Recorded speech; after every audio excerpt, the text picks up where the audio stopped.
एही बीच नेकपा एमाले के अध्यक्ष केपी शर्मा ओली के काला झंडा देखेबाक तैयारी करबाक क्रम में पकड़ल गेल नागरिकता विहीन युवा सब रिहा भेल छै।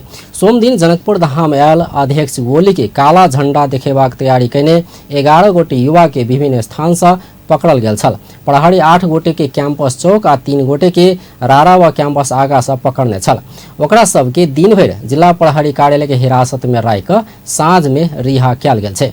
प्रहरी नागरिकता विहीन युवा सब अनुराग झा, गणेश शाह, भरत महतो, महावीर कुमार राम, धीरज ठाकुर, चंदन कुमार सिंह, विजय कुमार राम, शिव नारायण महतो, अभिषेक महतो, अशोक महतो आ शफीरुल रैन के पकड़ने छल। हर दिन हमारे के थाना में रखल के जनकपुर के थाना जो है वही में हमारे धऽ जिला थाना में धऽ के हम सब अपन हक के मांगे ही करे गेल छलिए। बस मांग करे गेल छलिए से हमरा हक कहिया पूरा करते, बस ओतबी कह जा रहल छलिए हमरा के रास्ते में पकड़ लेलकै। की करी हम एगो सफाई कहलिए नहीं करल सेहो नहीं करल के प्रशासन सब के आदमी सब। हमर 11 गो साथी के रखल के थाना में, एगो ई भ गेल आरो उसके गांव हम पठा दिलिए, सब ढलके पर से आयल छले।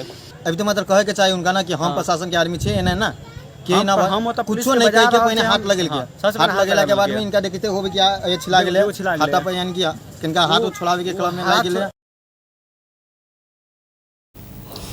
नेकपा एमाले नागरिकता विधेयक में रहल प्रावधान राष्ट्रघाती रहल दावी करैत वही के विपक्ष में रहते आयल छै।